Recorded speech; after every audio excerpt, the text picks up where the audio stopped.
देखा तू लोग बरसाती मेघा नियर मत उठियावा। हमरा तू लोगन से कुछ लेवे देवे के ना बा। बस ही बतावा तोहरे जैसे चोरन के सरदार कहाँ पर। इंस्पेक्टर,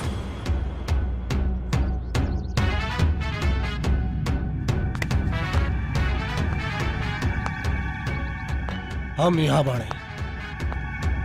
तो हिम्मत कैसे भइल हमरा कोठी में आके अराजकता फैलावे का? दंगा पे उतारू बाड़े। अच्छा तो अब तू हमके बतईबा कि अराजकता का होले जे ई इलाका में अपन जंगल राज फैलौले बा। दरोगा, तोर जीभ बहुत लम्हर हो गई बा। लगाम रखो ओकरा पे, ना तो तोरे खातिर अच्छा ना हो। पूरा तो तोहरे संगे होई ठाकुर। तोहार कुल करतूत हमके पता चलल बा। एहलिए भोकल बंद कई के आपन दिन गिने शुरू कर दा। तोहार बाप की गठरी बहुत भारी हो गई बा, अब जल्दी हल्का हो जाई। लगाम रख, नहीं तो ठीक ना हुई तोरा खातिर। ई भूल में मत रहिया ठाकुर। जय दिन तोहरे खिलाफ कोनो सबूत मिल गई ओ दिन ही हवेली में ना काल कोठरी के पीछे नजर आएगा। ई शिवा के वादा बा। अरे राजा,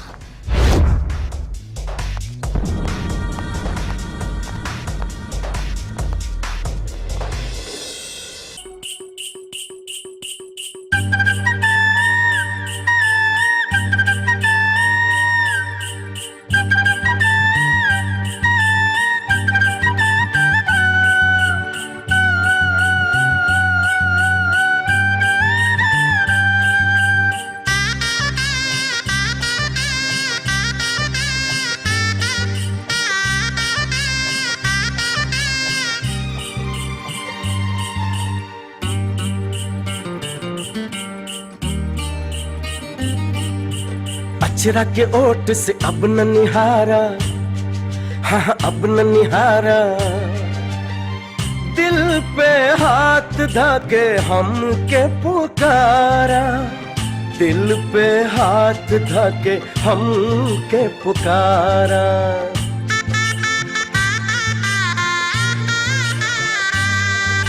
जान बसल बा तोहरी जान में हमार, जान बसल बा तोहरी जान में हमार।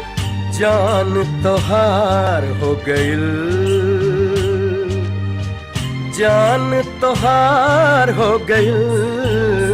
लागता के प्यार हो गइल, हो लागता के प्यार हो गइल। हाँ लागता कि प्यार हो गइल, लागता कि प्यार हो गइल।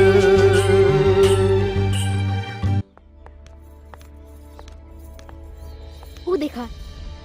हाँ नैना, वो तो बैठल बाड़े, बाकी काम करत बाड़े। काम करत बाड़े? हाँ। तो कैसी बात हुई? चलो लौट चलल जाए। अरे नहीं नैना, एजा आके लौटल ठीक बात नहीं के। चला अंदर चल के बात कर जाओ। हम मानी ना, तू चिंता मत कर। अंदर चला।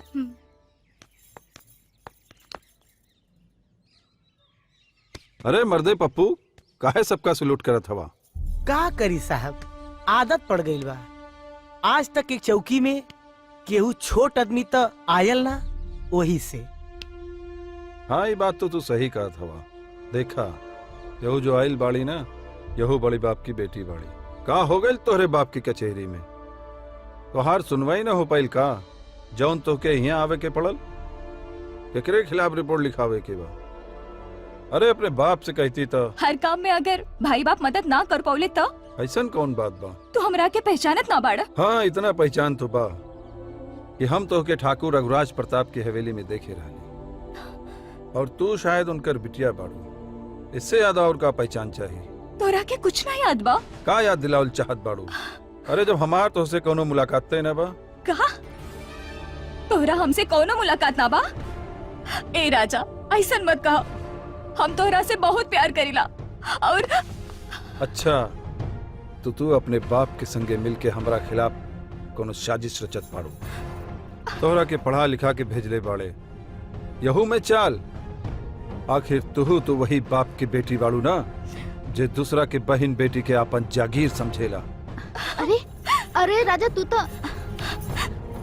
तो ट्रेनिंग खातिर। ना पायल ना, अब ऐसा आदमी से कुछ कहला सुनना से का फायदा जे हमार प्यार भुला गेल होके। अरे नहीं नहीं, ये कैसे रउआ कह दे। बाकी साहब, रउआ इतना कठोर मत बनी। ई लड़की तो 3 साल से रउआ के प्यार में राह देखत देखत रोआ तारी, और रउआ आइला के बाद इनकरा के पहचानत नहीं की। चला नैना ऐजा से।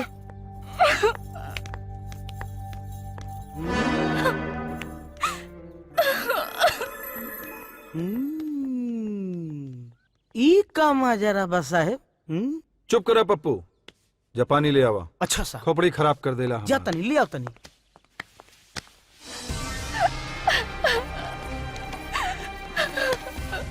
देखा नैना, इतना रो धो के अपन आँख फुलौला के कोनो जरूरत नहीं खे।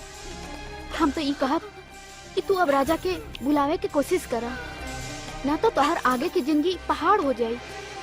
अब हम जेके अपन सब कुछ मान चुकल बानी, जेकरे खातिर हमारे एक सांस चलत बा, और तू कद बाड़ू के हम ओकरा के भुला जाई। अगर हम राजा के भुला जाई तो जियब कैसे? नैना, अब हम कैसे तोके समझाई? जिंदगी इतना आसान ना बा कि ओके खत्म कर दिया जाओ।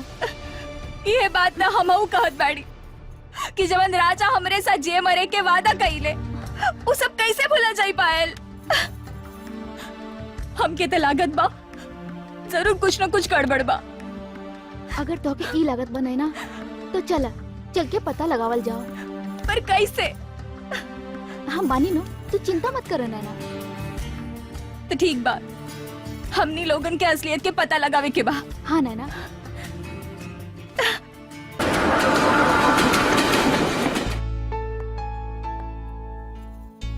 ए माई, ई कब से ही गांव में रहत बाड़े?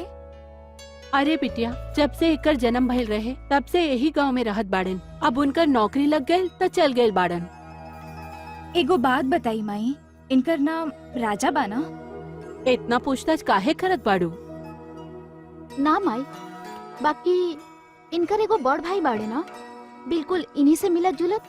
हे भगवान, का कबूलवावत बाड़ू?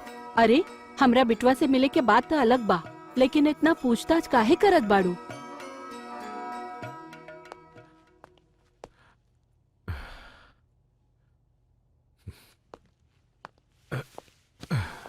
का बात था शिवा के माई के बड़ी लोग केकरा से मिले आइल बड़ी? जी हमनी लोगन किशनपुर से आवत हैं। आपके लइका से मिले के रहल कुछ काम बा। त आपके गौवा में भी पुलिस चौकी बा और उहे साहब बाटे पुलिस चौकी में, उहे मिल लेले होती। और अभी तक तो इंस्पेक्टर साहब ओहिजे हुई हैं। जी हमके सब पता बा, पर जवन काम बा उराउर पूरा कर पाई, उनसे ना हुई। मतलब का बा बेटा? अब हम का बताइए आपके, हमार जिंदगी में ऐसन दुविधा पैदा हो गई बा जे के आप ही दूर कर सकत हैं। बोला बेटिया, कैसन दुविधा बा? कह दी कि हमार राजा हो, हमार राजा। वो हमार बेटा शिवा बा। नहीं, ये नहीं हो सकत। हमार आग कभी धोखा ना खा सकत। हमार जिंदगी के कश्ती की डोर अब आपके हाथ में है। कह दी कि हमार राजा, हमार राजा। हम दोनों एक ही संगे कॉलेज में पढ़त रहली, और हम दोनों एक जना के बहुत चाहत रहली। ओकरे बाद राजा की भर्ती सेना में हो गई।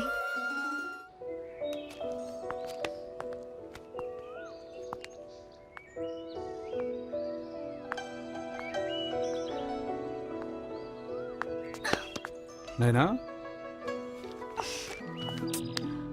एक तो तुहार राह देखा देखा परेशान हो गई नहीं, और तू आंख बंद करके और परेशान कर बुका।